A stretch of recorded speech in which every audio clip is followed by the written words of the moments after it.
You know, in just a few days, you and I will be having a conversation recapping everything that happened on Sunday. Whether it be good or bad, hopefully good, which we do expect at the end of the day, it is going to be a lot of fun. Now, I know those of you that are on here right now and are listening, you guys have a lot to think about. You guys have a lot to talk about. Well, anything can happen. By the way, open phone lines are now open. 843-350-2534. 843-350-2534 is the number to call. Every live show brought to you by our good friends at the Voice of College Football merch store. Now, guys, we have been hyping this up for quite some time, and I saw we did have a missed call. I do apologize for that. Yeah, my bad. I got a little at that point in time. But nonetheless, guys, we are live. This is the South Carolina Call-In Show. I'm your host, as always, Lucas Hill. Once again, open phone lines, 843-350-2534. 843-350-2534. Let's get right into this, ladies and gentlemen. Let's go ahead and let's talk about all that we have to talk about tonight, because I think this is a very, very important show. One of the more important shows that we have to discuss tonight. And believe it or not, many of you are going to come after me after when I say this. Guys, do not play down to your opponent. You cannot afford it. You cannot. And look, I've already came out and said you should easily beat you should easily beat Virginia Tech by 30. Just my opinion. But realistically, since we're talking right now, you should be beating them by at least 2 touchdowns. Just my opinion, guys. And you know what's funny is that we have had over the last several weeks a lot of people that have come out and said, well, it might be a close game, in my opinion. Just might be tighter than what people say. Some people are saying, hey, it might be a 34-17 game. Or 24-17, excuse me. But you know what? I'm not afraid. I'm not here to shy away from anything, guys. I'm not. I'm not saying you're going to be in a dogfight. I do expect you to come out guns a-blazing. I do. I think if you come out strong, but look, guys, we've talked about this over the last week when we talked on Monday. Guys, the last 3 season openers that you've had dating back to the beginning of the Beamer era. 22, you got into an early dogfight with Georgia State. You gave up big plays against North Carolina. You allowed Old Dominion to hang around last year. All because you have not been a first half team. You have not played a complete game coming out of the gate. This is your opportunity to do that. This is your opportunity to start strong and continuing to keep the momentum going through the rest of the season. Guys, we have a lot to talk about tonight. We got to talk about Beamer's presser today. He just finished previewing Virginia Tech. He had a lot of good to say about Kyron Drones. We'll talk about Brent Pry's presser and what he had to say specifically about Caleb Woodson, because many of you know Caleb Woodson throughout the week been the top of a lot of people's, has been probably one of the biggest conversations regarding Virginia Tech most of the week because of the DUI that he got this past week, He's had his captain status removed. He's had a multitude of different things that basically has put him out of a conversation to be a leader of this team. And guess whose fault that is? Nobody but his own. The question of it remains, is he going to be playing this weekend? I don't know if that's going to be the case, but do not be surprised. I do think, however, you're going to get a pretty interesting battle at the end of the day. So this is what Brent Pry had to say about the Woodson situation.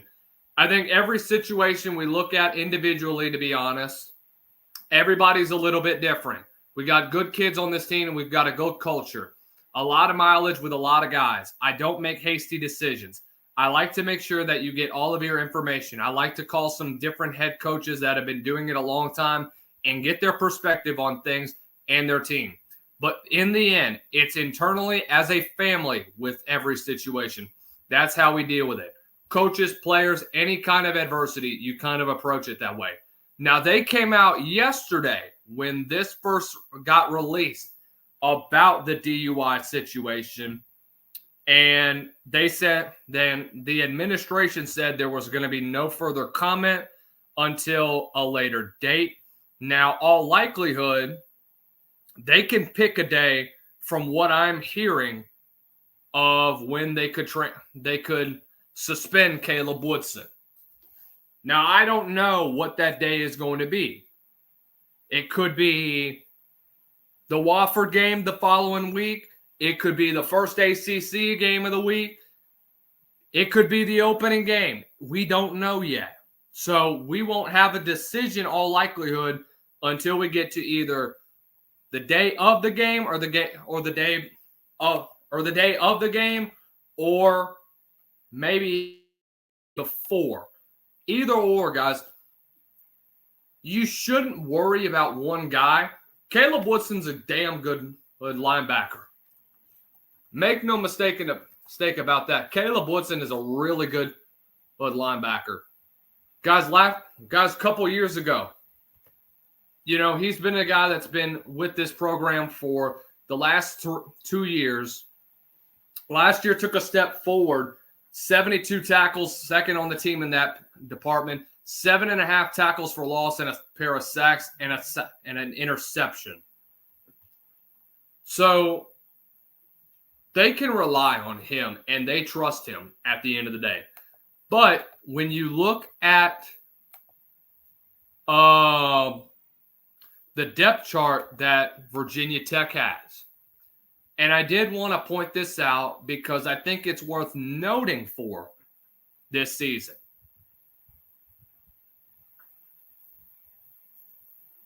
I'm looking for it right now as we speak. Number one is that there is an or with the linebacker department, with Caleb Woodson potentially not going to play. Well, I should say not playing, maybe not starting that game. So Shane, but by the way, speaking of depth charts, Shane said in the media presser this morning or this afternoon that he was not going to release a depth chart until the day of the game. So this is what your depth chart is going to look like right now. All right. So obviously Kyron Drones is going to start. It's going to either be Marcellus Hawkins or Terrion Stewart, who is the transfer from Bowling Green. I got to watch him last year. Could he be a problem? I don't know. I don't think he will, but anything can obviously happen. We got trouble in the building, by the way. So everybody do me a favor. Gunner would like it, please. Hit the repost button if you're watching us, because we got the Golden Doodle. Basically, the mascot here at South Carolina, the voice of college football. It's Gunner, who would love for you, by the way. Please repost for this face or call into the show, 843-350-2834, 843-350-2534. Gunner would love to talk to you, by the way.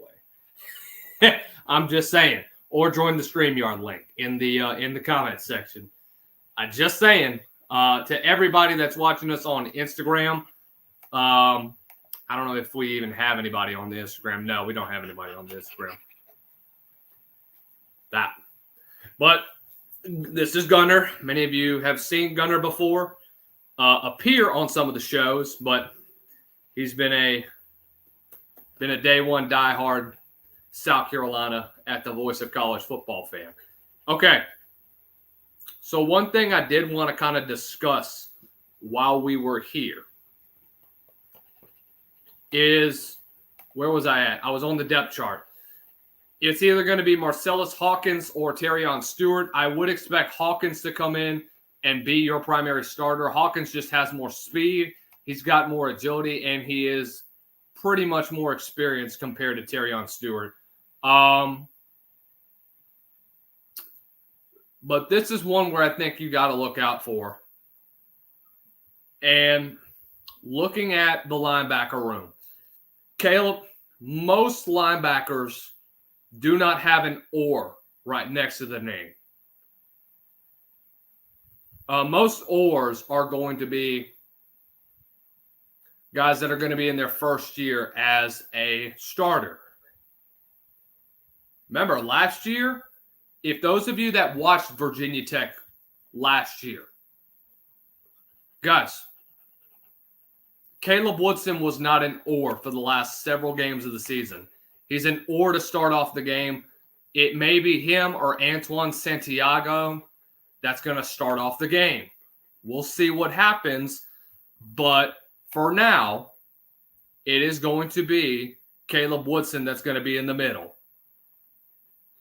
Like we mentioned, there's no decision that's going to be made right now. But if you do know, let me know, please. Please give me a message. Shoot me a message or holler at me on X at Lucas Hill SEC. But that's pretty much the one thing that you have to think about whenever it comes to us talking about this roster that Virginia Tech has, is that there is a lot. Oh, excuse me, buddy. There is a lot of depth that they have. But the most telling thing about it, when you compare them to South Carolina's, guys, they're not physical up front.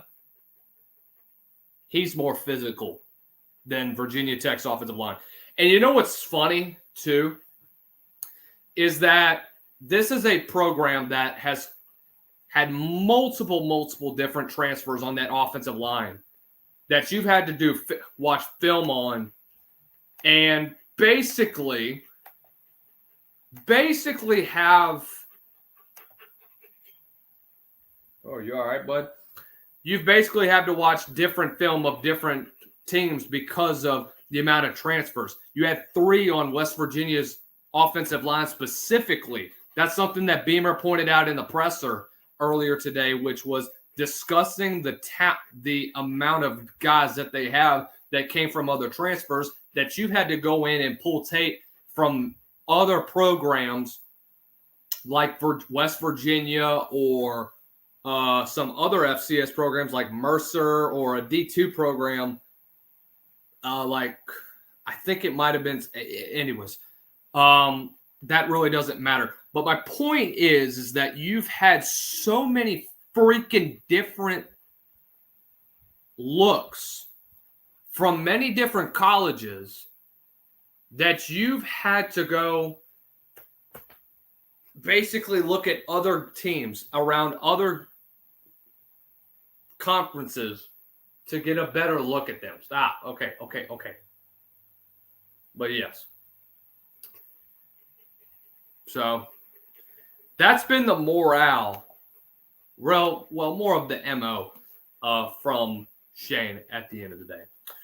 Some other news that we got from the Beamer presser earlier today is that Travian Robertson will not be in Atlanta this year, or this weekend, I should say. He's still in the hospital. So it's going to be that I'm trying to look at who it was. Jordan Dove is going to basically be the guy that's going to be on the sidelines. Jordan Dove's the interior defensive tackles coach. He's been the defensive assistant there. You've had Sterling Lucas, who's another defensive. He's either an analyst or so he's the defensive run game coordinator and the D-ends coach. So it'll be Sterling Lucas and Jordan Dove that's both going to be involved in the defensive line rotation at the end of the day. So he said that everybody's responsibilities are going to have to increase due to Travion's absence. It's not going to be an all-year thing, which I would imagine that's not going to be the case because he should just be out for this one game. But because of that, you have an older group in that D-line room.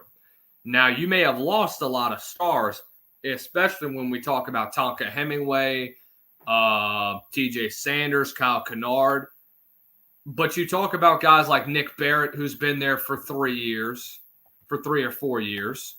Barrett's been a guy that's been there since 2021, since his freshman year. So you have a veteran presence in that room that you needed to establish at the end of the day, which I think is very important for South Carolina to do so. Because I think that if you have that veteran presence, it takes the weight off of your defensive line group that may not have been there that long. They know schemes. They know how to rotate. They know who to sub in and out. So they're going to play a role in that sense to help improve the overall quality of the defensive line at the end of the day. So anything's possible from this group. Anything can happen at the end of the day.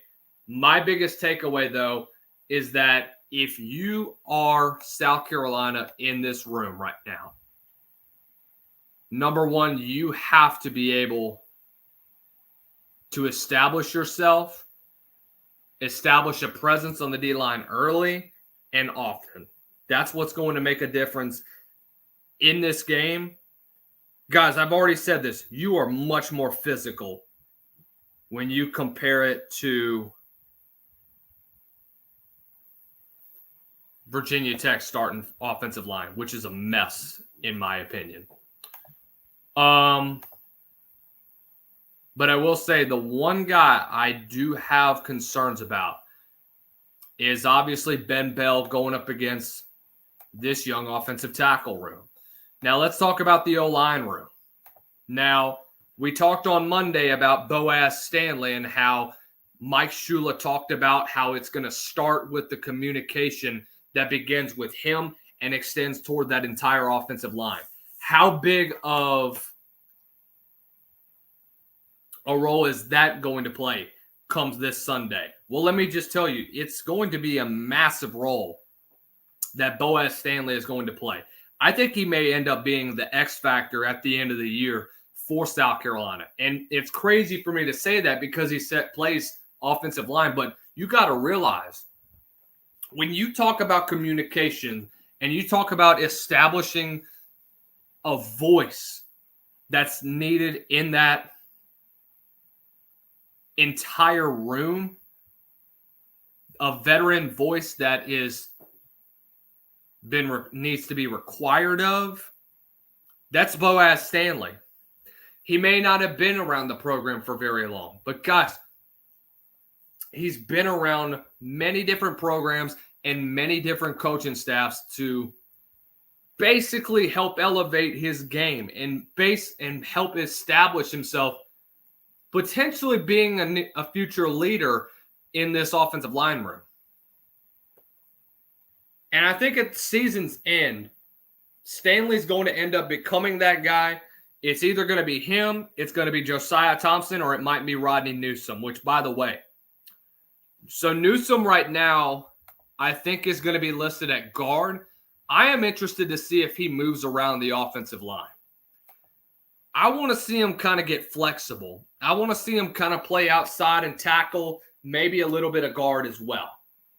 Now, I don't know if that will be the case, but anything's possible. I don't know if they'll do it in the opening game. I don't know if they'll wait till next week when you play SC State to get a better look. We'll see what happens.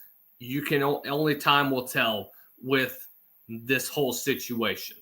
So that's the number one thing that needs to be addressed.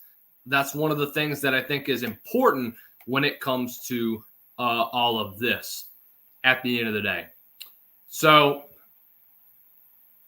speaking of the defensive line, by the way, Clayton White had his press conference last week, and we never really did get to cover it much. I really kind of wish we had time at the end on Monday to discuss it, because I think it's important that we discuss this defense as a whole, not just the defensive line, because I think it's going to be one of the biggest causes of questions for a lot of South Carolina fans, because they're going to look and see, oh, well, we lost so-and-so, we lost this, we lost that, and they're going to be like, well, are we taking a step back? And people have said, in this media said, that South Carolina is going to take a step back on the front seven. I don't know about that, man. So Clayton White spoke very high on three individuals: J.R. Johnson, Jalen Kilgore, and DQ Smith. Three guys in particular that I did want to highlight, which I think deserve to be highlighted. So JR's been becoming more vocal in that room. And when we talked with Inside Carolina, which, by the way, if you guys are listening in on Inside Carolina, do us a favor. Hit the repost button. Tell 5 South Carolina fans around you that we are live and we're discussing a lot around college football, a lot around this program. Just saying. Regardless of that. J.R. Johnson has become more vocal when it comes to practice. And this is what he said. Fred's one of those guys who's very consistent in regards to how he carries himself every single day. I think the most important thing is that he's getting more vocal. He's having a little bit more fun. During fall camp, he was joking around with Coach Beamer and just messing with him a little bit during competition time. And I think that's something that if you are this program and if you are a South Carolina fan, I think it's very important that you have that.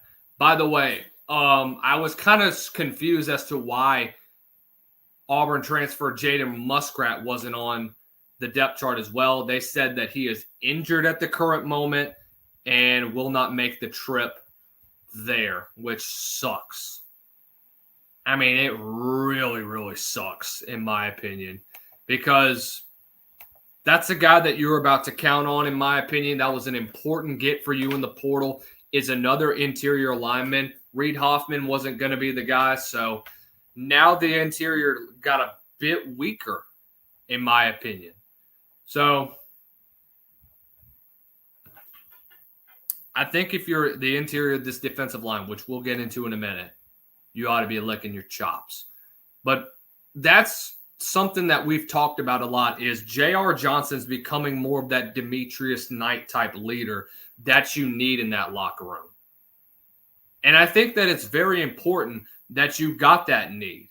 I think it's very important that you were able to establish that JR is going to be the center front of this defense. Guys, that glue, when you lost guys like Bam, like Demetrius, guys that were critical pieces to this defensive line, to this defensive unit. Guys, that was big. That was huge that you lost that. And I think that there comes a time where we all have to essentially look at this roster, as depleted as you may say it is, in this room, as depleted as you may say it is, guys, you're going to find studs in this. Sean Murphy, I think, is going to be very good. You know, I think of guys like potentially JR. We'll see what happens with Justin Arkin-Rowe. I think there's going to be a steady rotation that Clayton White is going to put in throughout this game on Sunday. He's going to end up finding his number one unit.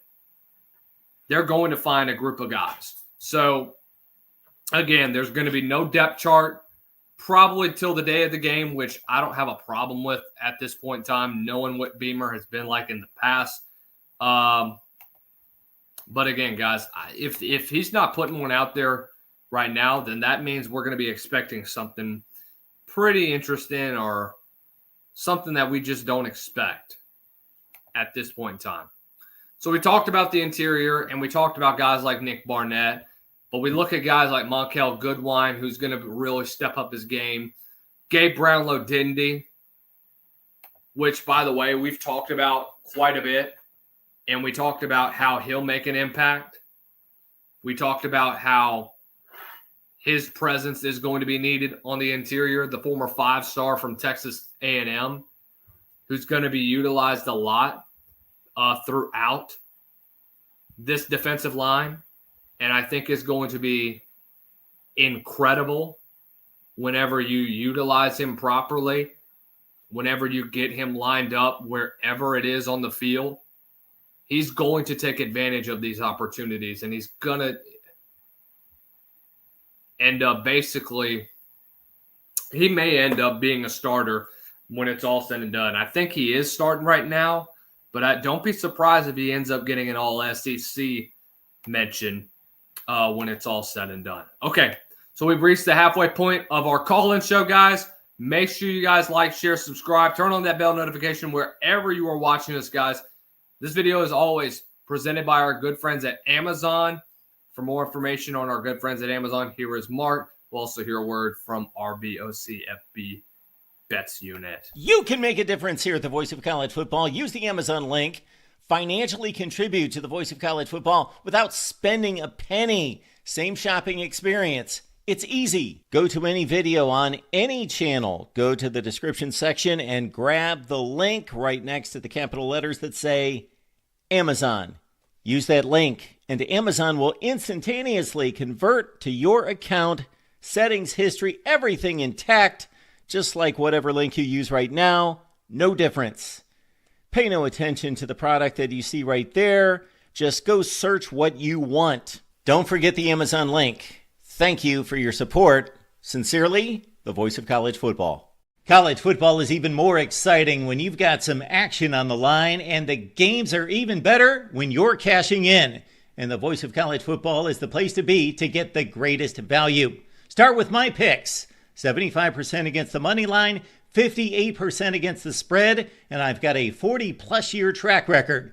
11-0 in the college football playoff for me last year against the money line, 8-3 against the spread. And I'm just the warm-up act. Steve Merrill of Wager Talk is our ace in the hole, show stopper. 7 years with the Voice of College Football, over 30 years in the industry.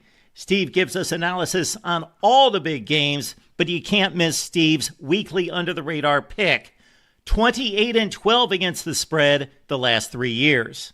You also get picks from some of our top analysts here at the Voice of College Football, including Corey Bratta, Matt Zemek, and Steve Dace. Check out those numbers. Become a YouTube or Patreon member for just $99 per month. Go to the main channel on YouTube, click Join, and then select the betting tier. Do the same thing on Patreon. Make 2025 a winner now. By the way, guys, we will be live after all the SEC action is done, Saturday and Sunday. By the way, don't miss Sunday, because you and I are going to be having a conversation following the South Carolina and Virginia Tech game, and we're going to cover it all. Gunner said he's very happy that that's going to happen, by the way. Yeah, Gunny. He's so stinking cute, dude. All right. But while we are on the topic of our sponsors, I do want to make a note and talk about the South Carolina Voice of College Football merch shop. Guys, look at what we got up in here, man. I mean, we got your trucker hats. We got your T-shirts. Guys, y'all think we just got white? We got, oh, man, we got bland colors, man. Look at this. Full-on dang camo. You got brown. You got camo olive. Look at the dad hats, man. You know you like a dad hat. We need to get a cranberry hat, man. We need a better hat than this. I'll just be honest with you. Yeah, cranberry ain't going to work in my opinion, brother. We got the T-shirts, man. We got the polos. You can get them in black. You can get them in white, man. They're going to be amazing. And guys, we're just building this. We're just getting started with building this site, guys. If you want to see more, if you want to get more of these type of merch, guys, do us a favor. Going over to vocfb.com/shop. Use that promo code VOCFB Gamecocks to get yourself a nice little discount, ladies and gentlemen, because let me just tell you, this thing is incredible. So we have quite a bit to throw at you, because I'm looking at the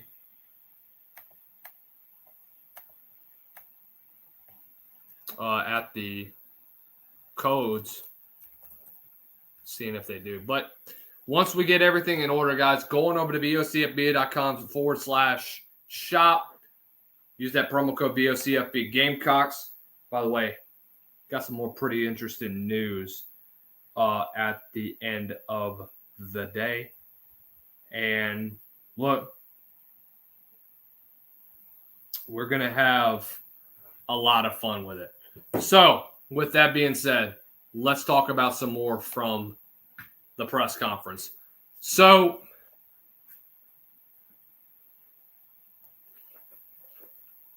he's talked about Kyron Drones earlier, and he said, I don't think enough people are talking about Kyron Drones.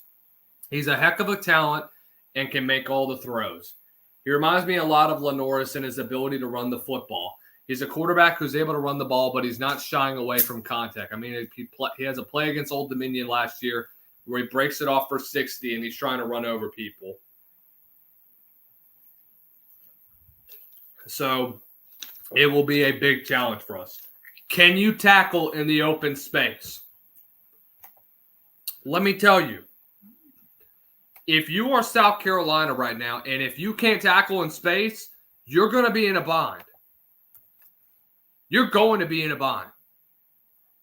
Defensively, you need to freaking be better at the end of the day.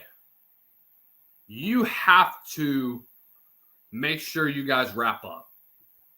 You can't just arm tackle against a guy like Kyron Drones. Guys, Kyron Drones will make you pay. He will. And if you're not careful, you can allow him to break one off. If that happens, you might be in for a long night, guys. You just might. And that's the thing that I think people need to understand and need to really pay attention to when we talk about this, because you can clown and laugh at Virginia Tech. And look, we've done the same thing. But when they're down, guys, all they can do is just use this as fuel. Because they've already said, oh, we're going to whip some butt. We're going to whip this. We're going to whip that. Guys, guess what? Guess what? It don't matter if they're driving down the field at this point in time.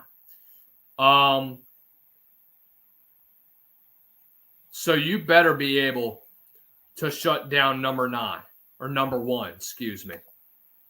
If you don't, you're going to be in a big, big bind at the end of it all because you are not going to be able, because you may end up getting yourself into a shootout if you can't shut down Kyron Drones. That's just the bottom line.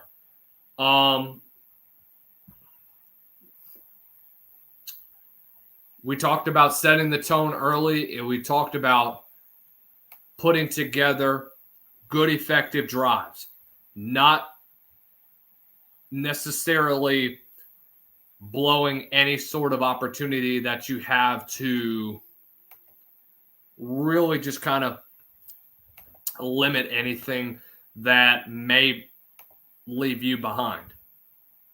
For example, getting into the red zone, which we talked about a lot. That's one of our keys to victory. Be effective in the freaking red zone. Know that you have an opportunity that's in front of you when you generate big plays. Guys, you've generated a lot. You really did last year. And the problem with you, though, is that you were so inconsistent when you got there and you basically pissed down your leg. That's it.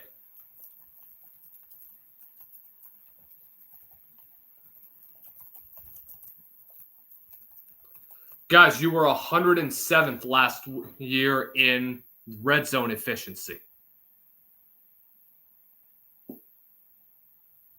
That's it, man.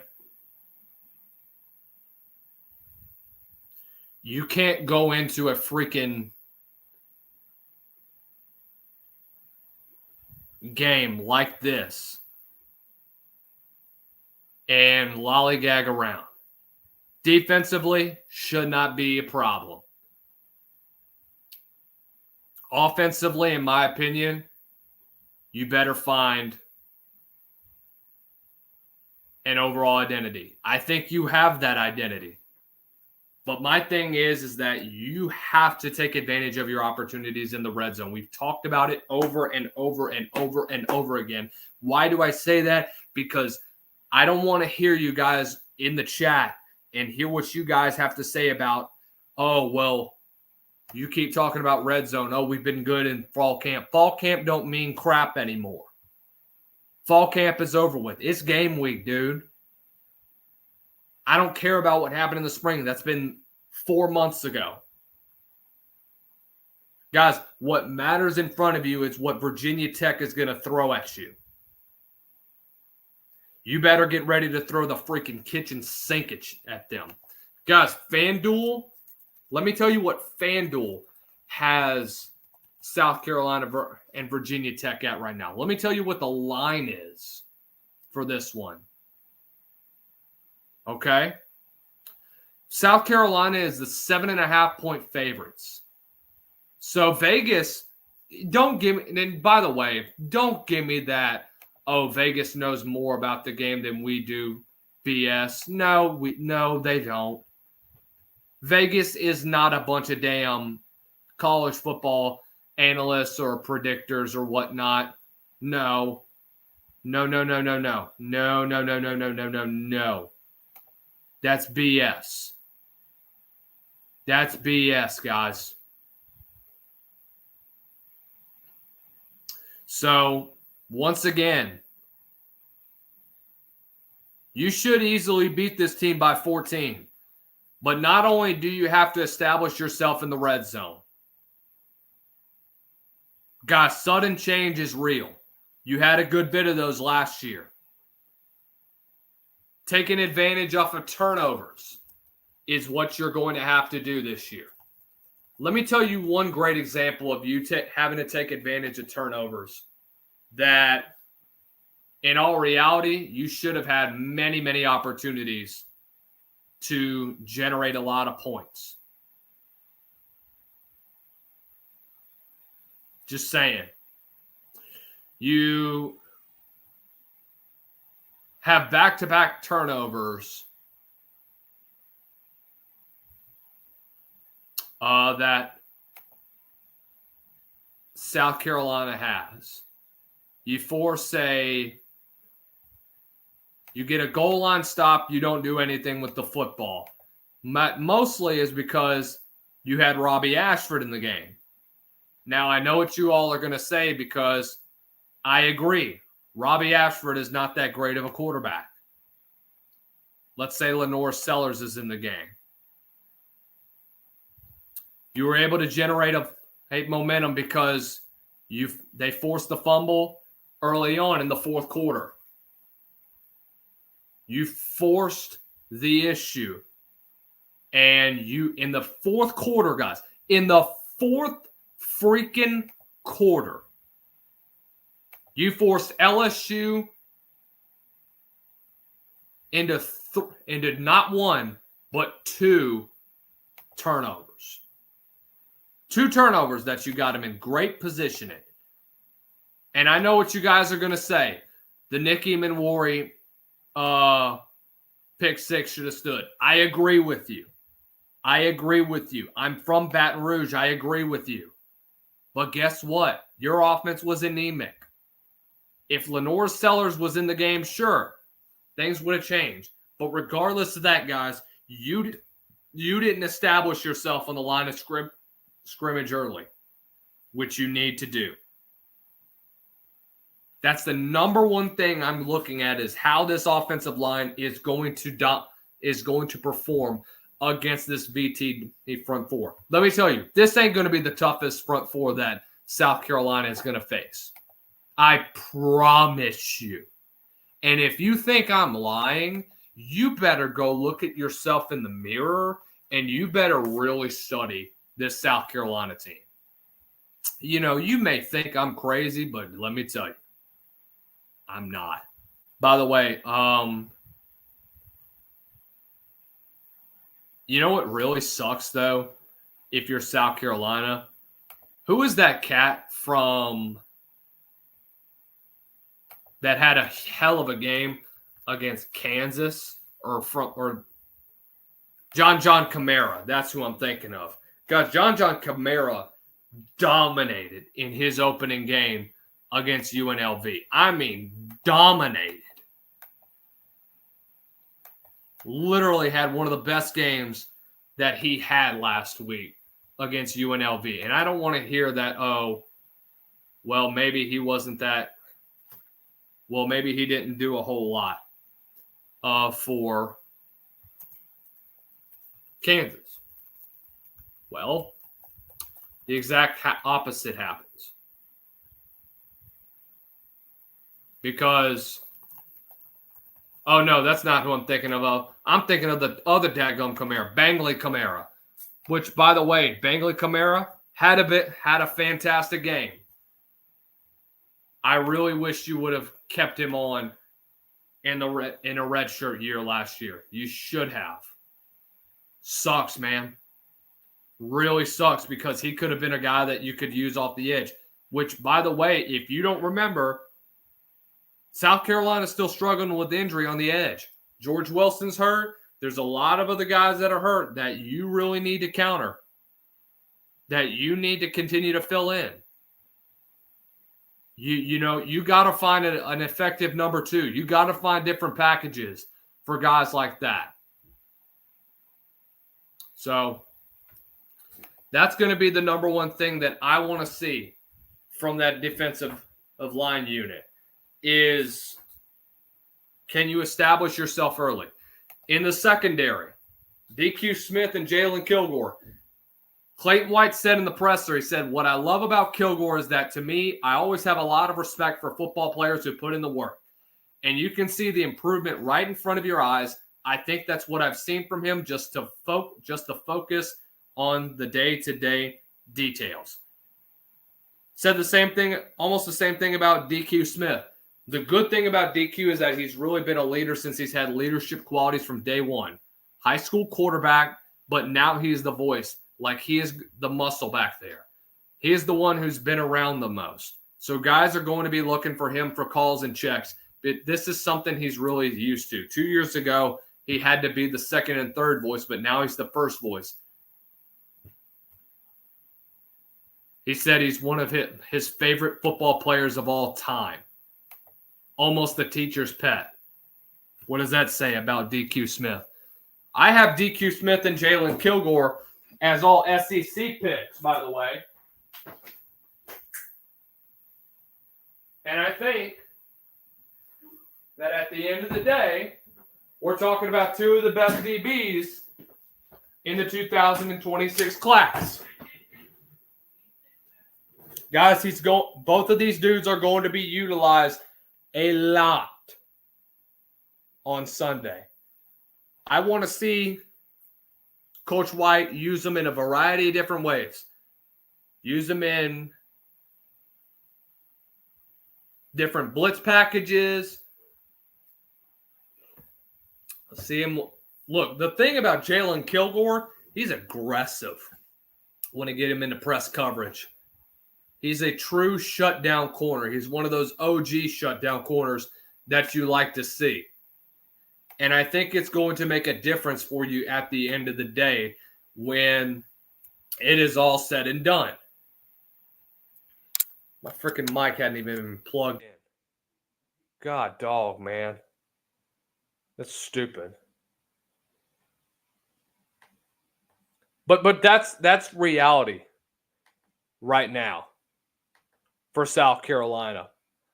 Is that your secondary is some of the best in the game. Really is. It really is. You really, in my opinion, have one of the best secondaries in the game. And I think they're going to play a huge role at the end of the year and can be the difference for you from being a college football playoff team to being another 7-5 or 8-4 team. It's up to you to decide that. But guys, you've heard my keys to victory. You've heard everything that we have to talk about because we talked about it already. They said Virginia Tech's got a lot of transfers who are playing various positions. They said that what is the challenge of preparing for them in terms of how they're going to be used? Got a lot of different numbers, man. A lot of different numbers. But I think one of the things that is going to be concerning, or well, not really concerning. One of the things that's going to be encouraging is what we heard from Luke Doty earlier. And I think this is something that I really want to preface. Luke Doty talked about Xavier Legette earlier this morning, and he said that Nick Harbor reminds him of Xavier Legette in terms of his mindset currently compared to this time last year. I think that's a very excellent comparison. And we talked about it. He said he's having fun for sure. When he started practice last year, it was the first time he had practiced in a year because he was doing track. And he's still trying to learn everything. He was still trying to develop that relationship with Mike Furry, who's their new receivers coach. And so he thinks he's more at ease now in a lot of ways because he went through spring practice and he went through the summer. And I think that's a very important thing because when you're in a different sport, especially during spring, you're pretty much behind the 8 ball. And it sucks. It really does because you're trying to be able to develop yourself and get yourself in a much better position than where you are at the current moment during camp. But it's hard to do so when you're in the middle of track season and trying to develop. That's the one thing that sucks with a guy like Nick Harbor. So I think it's so much better that to hear Shane saying that he's just so much farther along and much, much better compared to this time last year, which I think will be very encouraging at the end of the day. So Mike Shula also said that more receivers might be going to get into the game. And look, I expect that to happen. I do expect a lot of the young guys to get playing time. I think it will happen that you're going to get these receivers like Lex Cyrus, like Donovan Murphy, who I think is going to be a really, really good player. Guys like Brian Rowe, who could play a lot. Guys, you're getting a lot of these young guys out on the field, and they're going to get quality reps. We're going to see a freshman receiver really take over in this game. I'm putting my money on it that I think we're going to see a freshman wide receiver for South Carolina really start to make a name for himself early on. Will it happen immediately? No. But it doesn't have to be in the stat sheet. It can be with run support, with blocking. It can be with whatever, guys. Because when I get that tape come Monday, I want to see the progression and the overall stability and consistency from your freshman receivers. Who stood out to me on the tape? What other areas can they improve upon? That's one of the few things that I want to see at the end of the day when we talk about this South Carolina offense. Guys, once again, it's been a great show. We had over 250 of you up in here. Final audience count is 267. Guys, again, make sure you turn on the like, share, and subscribe button if you're watching on YouTube. Make sure that you consider being a member here at Gamecock Nation. It starts at just $2.99 a month. Guys, we will be back on Sunday following game action. If you want to follow me for more, guys, I will be live on Saturday. Actually, we may be live all 4 days. No, I'm just going to be live on Saturday following all of SEC action. We're going to break it all down. We're going to talk about some of the biggest games that happened over the weekend. We're going to get after it. We're going to have a great old time, guys. Tomorrow begins SEC football action. Missouri will play Central Arkansas, and then Friday we'll get Auburn and Baylor. Got a lot of football to be played over the next several weeks, guys. We are extremely excited for that. Tomorrow, we're going to get after it, man. We're going to have some fun. Let me just tell you, we're going to have a lot of fun. I'm excited for the opening games. Boise State, South Florida. Not a whole lot going on tomorrow on the ESPNs. Apart from really the only major game I could say is Miami of Ohio playing Wisconsin. I might have Miami of Ohio in a potential upset. We'll see what happens there. Friday, again, other than Auburn and Baylor, Georgia Tech, Colorado could be interesting. We'll see what happens with Dan Mullen and company. Can they rebound after that scare they had last week against Idaho State? They'll play Sam Houston, and then Saturday, guys, we're loaded. And I'm really excited to see Texas and Ohio State kick off, get ready for a fun matchup. And then we'll finish it all off with what Sunday's games are going to look like with Virginia Tech and South Carolina, and then Notre Dame and Miami, which will end off the Sunday slate. And then Monday, Labor Day, it'll just be TCU playing North Carolina. Let me know what you guys' thoughts are in the comment section below. Thank you once again for watching our videos. Continuing to like, share, and subscribe to all of what we have going on here at the Voice of College Football. Excited to see you guys this weekend. Y'all have a great first week of college football, and we'll see you all very soon. Y'all have a great rest of the week. College football is even more exciting when you've got some action on the line, and the games are even better when you're cashing in.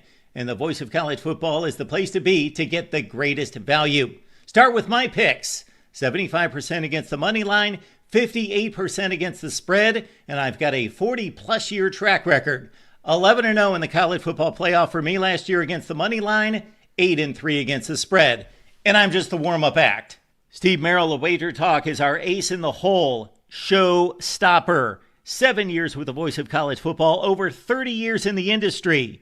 Steve gives us analysis on all the big games, but you can't miss Steve's weekly under-the-radar pick. 28-12 against the spread the last 3 years. You also get picks from some of our top analysts here at the Voice of College Football, including Corey Bratta, Matt Zemek, and Steve Dace. Check out those numbers. Become a YouTube or Patreon member for just $99 per month. Go to the main channel on YouTube, click join, and then select the betting tier. Do the same thing on Patreon. Make 2025 a winner now.